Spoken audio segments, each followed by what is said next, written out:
What's up, everybody? My name is Justin and welcome back to another episode of Whiskey Tears. Today, we're going to be doing the second Fiddler in the series sent to me by ASW. If you guys didn't see, they were kind enough to send me 2 bottles. The toasted straight bourbon whiskey, the Weeder, which we did previously. I'll try to make a link up into the video right here. If you haven't seen that one yet, I suggest watching that one before we get into this one. But today, we're going to do the toasted rye.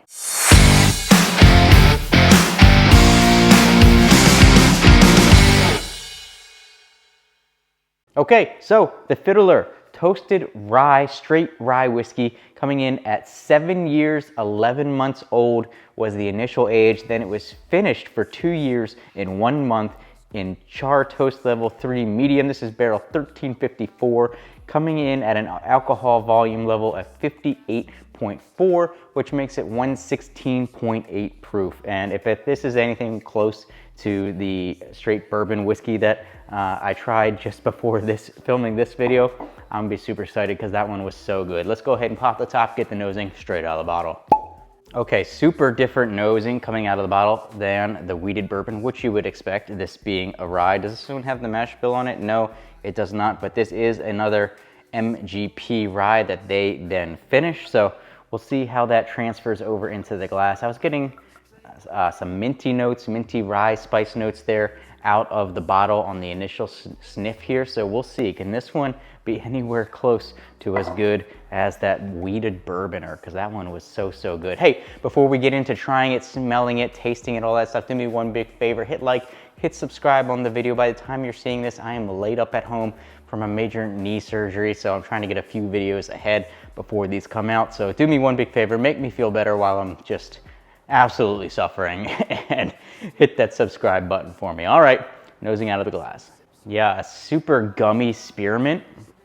A super gummy spearmint note on the nose here. Whew, definitely tingles the nostrils.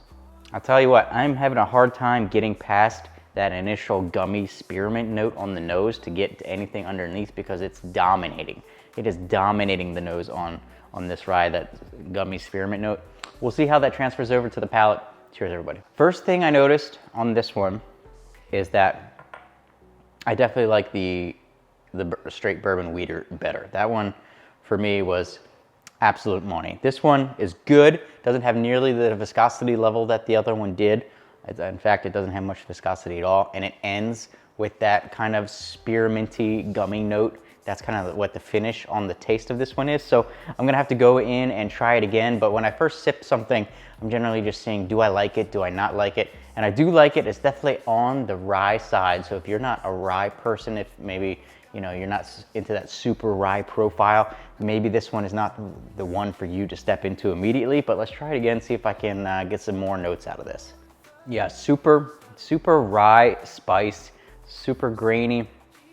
And then on the finish, it transforms into that minty spearmint. That's kind of what it leaves in your mouth, almost like you had, maybe not the gum, but like those little spearmint like lifesavers. You know that feeling that it leaves in your mouth after you chewed it way too fast and swallowed the whole thing?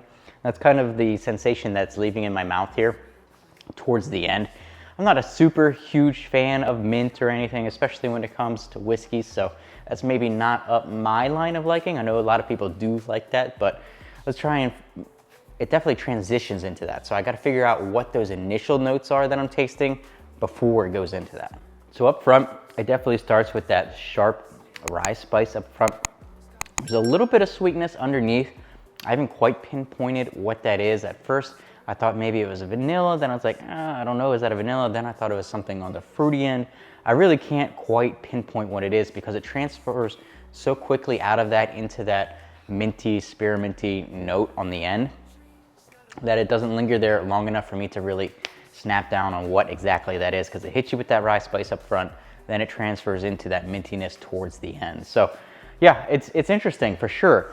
Right here, we're gonna pop up the tier system. This is how I rate everything here on the channel, and there's tiers within tiers, and it's all, of course, subject to my own likes, preferences, palate, everything like that, but I have done several hundred bottles at this point, so take it or leave it for what it's worth. One last sip, let's rate it on the tier system.